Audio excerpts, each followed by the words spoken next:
Hello, my name is Lauren. Welcome to my channel. Today, this video is going to be about book bullet journals or book journals. I have had one for 3 years now, and I'm getting ready to make my 4th. But last year when I was making one, and the 2 previous years, I was looking at a lot of different creators, book journals to see what they were doing and just to take like inspiration from them. I don't remember everyone. It was not people that I had ever even watched like on YouTube or Instagram or anything before. I just searched like book bullet journals or book journals. So if you're like watching this and you want more ideas than just mine, I would recommend just searching that. The first person that I like really remember seeing have a book bullet journal is All the Rad Reads. I like forget her name, but I follow her on Instagram, and she is very into book journaling. So she has several years. So I watched like several year flip throughs of her bullet journals. So this one is just going to be a flip through of my old bullet journals and then my one for this year. 2025 is not ready yet. I still have some decisions to make, and I'm just like not that ahead of the game. For myself, and like if anyone else is like, oh, I want to create a bullet journal for books, but it's like too late. 2025 is about to start. It's definitely not too late. I think all of these I've started in the new year. Like I didn't have any of them totally ready before New Year's. And like if you're like me, you're probably not finishing a book for the first couple of days of the year anyway. So I'm gonna go through these 3. Okay, so here's my first book journal. And as we can see in here, it is from 2022. Table of contents, not actually super useful, gotta say. This is my bookshelf. I saw lots of people like draw bookshelves and then draw like blank books and put them everywhere. My plan was to do that. However, I colored in the entire bookshelf before I could do that. Plus, I kind of don't like the idea of having like empty books at the end of the year. I guess you can just color them in whatever and you wouldn't have all this empty space, but I do come up with a way to fix that later on. Oops.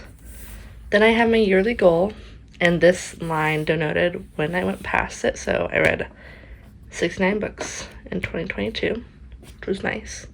I have my key for the star rating. I had some specific goals about reading books I owned, a classic, a BIPOC book, an LGBTQI plus book. But because I picked my books randomly, this didn't really like end up working out so well. If it did, it was just by happenstance.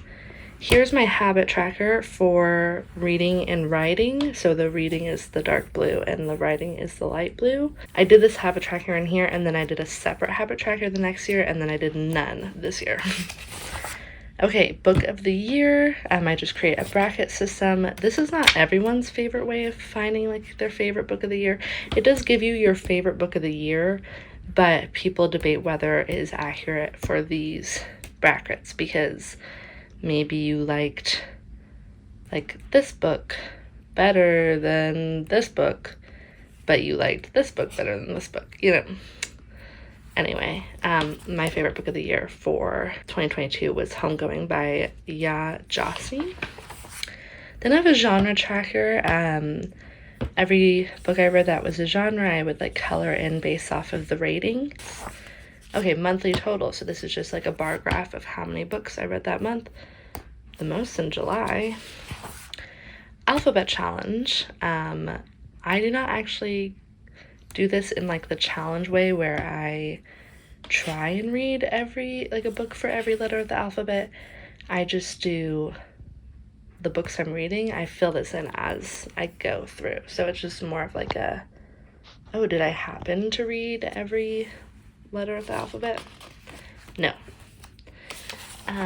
Okay, and then here was my first ever book like monthly spread, and I decided that what I wanted on here every month was my book of the month, the average star rating, which here was a 4, and then my most read genre for each month.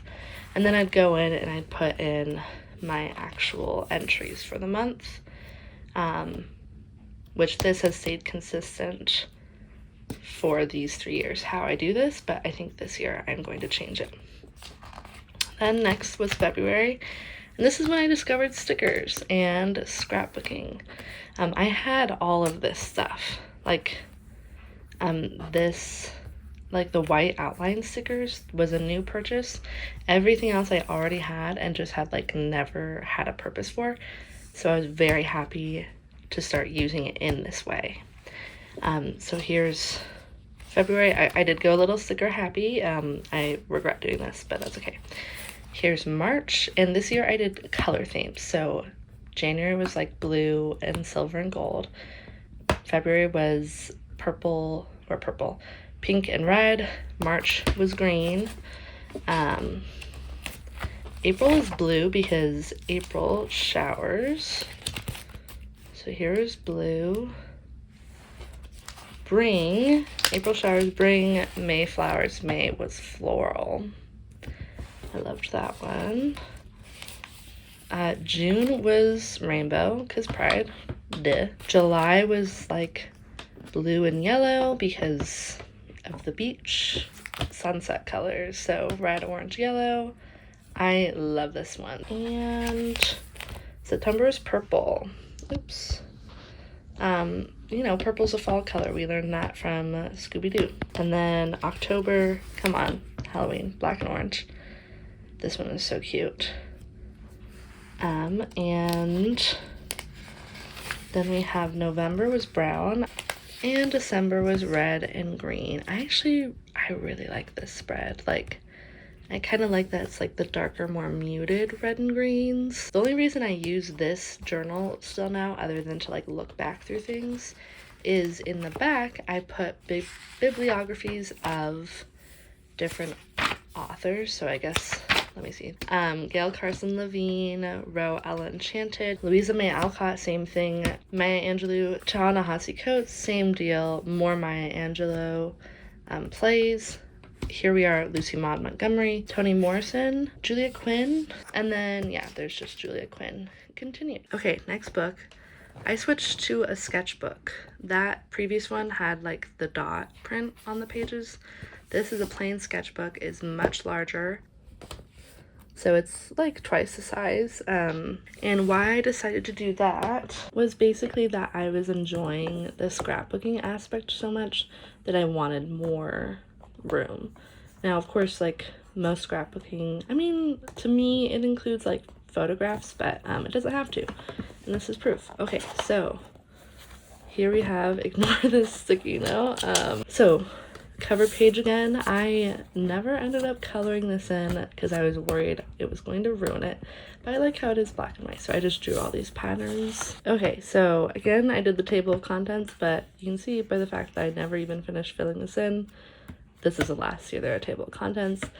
Yearly goal. My yearly goal this year was 85. I meant it to be 75, but I counted wrong when I was putting in these diamonds. Next, we have my bookshelf. Bigger, same deal though.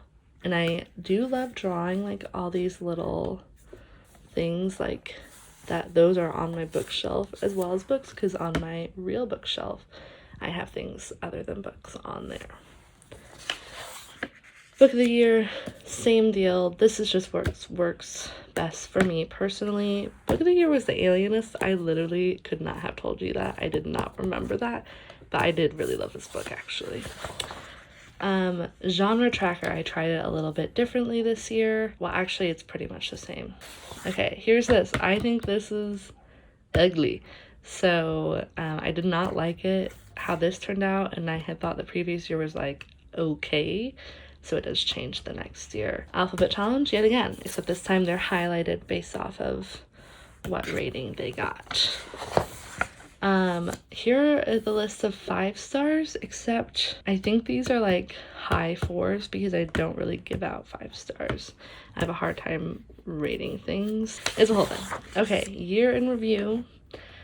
I listed how many books I read each month, how many DNF'd, how many like each star rating got, the average of the month, how many rereads, and then how many I would like recommend to other people.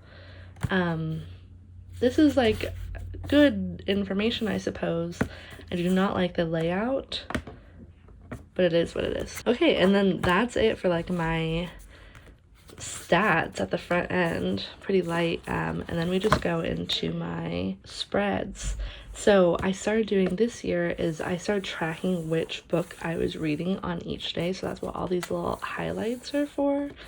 Actually, I just love the way this looks. Anyway, this month's theme was city. Spidey? I guess I didn't explain how it worked. I would title, quote from the book, a little bit about it, and then the ratings. Okay, sorry if you can hear my roommates. February, theme is music. This was harder than I thought, but I still like how it turned out. March, theme was bakery. I think this one's cute. April was dinosaurs. I have so many dinosaur stickers, actually. These are all from like a sticker book that has like 10 of each of these stickers, so I don't know if I'll ever use them all. May, party themed. My birthday is in May. June was like ocean, which I also love. I love the ocean, so I really liked doing this one. July was fruit, but specifically no citrus fruit, because citrus, except for like right here, citrus fruit I like weirdly have a ton of stuff for, so I saved it for its own spread. August was Barbie, because Barbie came out. Barbie right here. Barbie came out, or at least I saw Barbie in August. I can't remember when it came out, but I love this one. Okay, September was garden or meadow or forest? Forest. It was forest because there's a moose. Clearly forest. October, Halloween themed.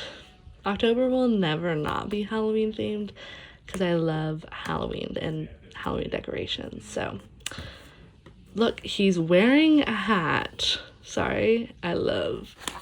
November was space.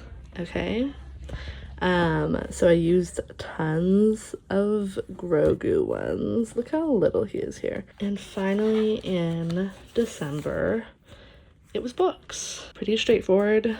Lots and lots of books, but still like pretty cute and sweet, I think. Last but certainly not least, though plainer, is SYrn 24.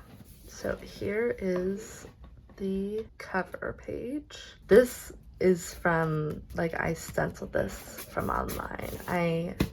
I'm so sorry, I do not remember what the name of this font is. Yearly goal.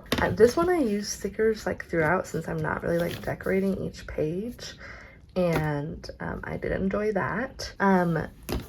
This page, nope, didn't use except this once, and these numbers were wrong anyway because I did it in February, the start of February, instead of at the end of March. So I was going to compare like how the numbers changed, but my T-bear actually looks different than all of this anyway. And I don't really care about the numbers, so I'm not going to do this one again. Okay, and here is my bookshelf. If you're wondering why it's green, it's because my actual bookshelf is green. I did the same thing, except instead of drawing the little trinkets everywhere, I used stickers. The only thing I would change about this is some of them were a little large and like a little funny shaped, and like ones that don't have the white background are just kind of hard to see. And the other part I did is I would like leave spaces where I put the books to put all the stickers, so it wasn't just like, you know, a line of books and like one sticker. Okay, book of the year, also not up to date, but it functions the same. monthly tracker. This is where it changed.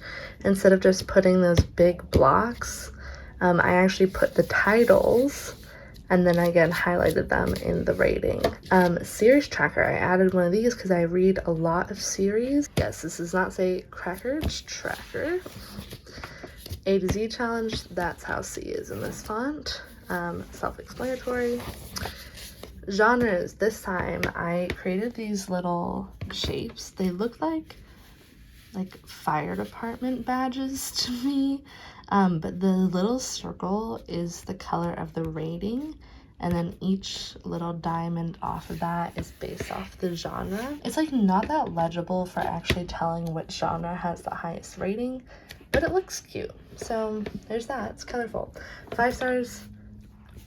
I haven't had any 5 stars, so I haven't filled this out. Again, I'm gonna put like the highest rated this year.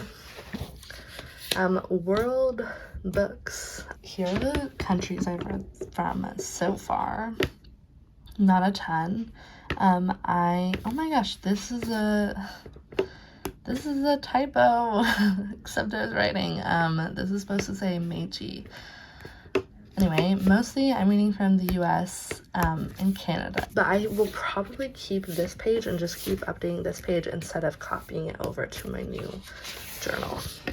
Okay, library money. This is how much money I am saving each month by getting books from the library. And then, even though I didn't like it, I did the year in review again. I realized like immediately after finishing this, that instead of putting the months this way and all the stats this way, I should have put the months this way and the stats this way. Then they wouldn't be so long. They'd be like the right width instead. But I didn't want to redo it, so I didn't. Then we have the months. There's January, Princess Peach, your biggest clue, really, but all of it is princessy to me. Here is February. 3, 2, 1, guess the theme. Cherries, duh, but super cute. I love this one. This year I started using the stickers like way more, which funnily enough results in me like hating the spread that I do until like a week later, and then I love it again. So March, guess what it is? It's fairies and a goblin right there. He's a goblin. And right there, like, tell me that isn't, sorry, the glare. Tell me that's not a goblin. I started getting more, like, funky with the way I cut paper, too. Okay, April. I feel like it should be obvious. Cats and dogs. Cat. Dog. Cat, dog. Okay, May. This one is, like, home. Basically, to me, it's like a cozy home in the springtime. Is essentially cottagecore. June, if you're guessing, it's mermaids. She's a mermaid. She's a mermaid. She's a mermaid. July, this one actually makes me so happy and like makes me reevaluate my relationship with yellow and orange. Citrus. This is citrus fruit. We got lemons, oranges, grapefruits, limes, everything. August, academia. I love this paper so much. I would wallpaper my house with that. December, nope. September, town. Not as fast moving as city was. A little cozier. Then we have October. Again, Halloween. A little more specific. It's Halloween party. This is the adult Halloween party. We've got our glamorous, I don't know, is she a host? Is she a guest? We have drinks. But this is like the kids' Halloween party where they're dressed up. They got a ticket, you know, there's like cute things going on. So in November, the theme, tiny little animals. I mean, is it very hard? We've got bunnies, mice, bunnies, mice, bunnies, possum, squirrel, lambs, ferret, fox, bunny, bunny with wings? Okay. And that's all she wrote so far. I don't even have any book entries for November. And that is this one done. Oh, it's Artist's Love. Okay, so those were my flip throughs. Here are the journals in real life. And I hope you enjoyed. I hope any of it was useful to you, whether giving you ideas or just showing you like the ways you can customize things to yourself, because I feel like my every single book journal is gonna look different, and I prioritize some things that other people don't, and other people prioritize things that I don't, and that is the whole point of bullet journaling, is to make it customized to yourself. Just a chance to have fun, and for me personally, to keep track of the books I'm reading, because sometimes I forget. I hope you enjoyed the video overall. If you have any things that you love doing in your book journal that maybe I've never thought of, I'd love to know. Hopefully I will have my 2025 bullet journal like flip through or planning video up around the start of the new year. And thanks for spending some time with me. Bye.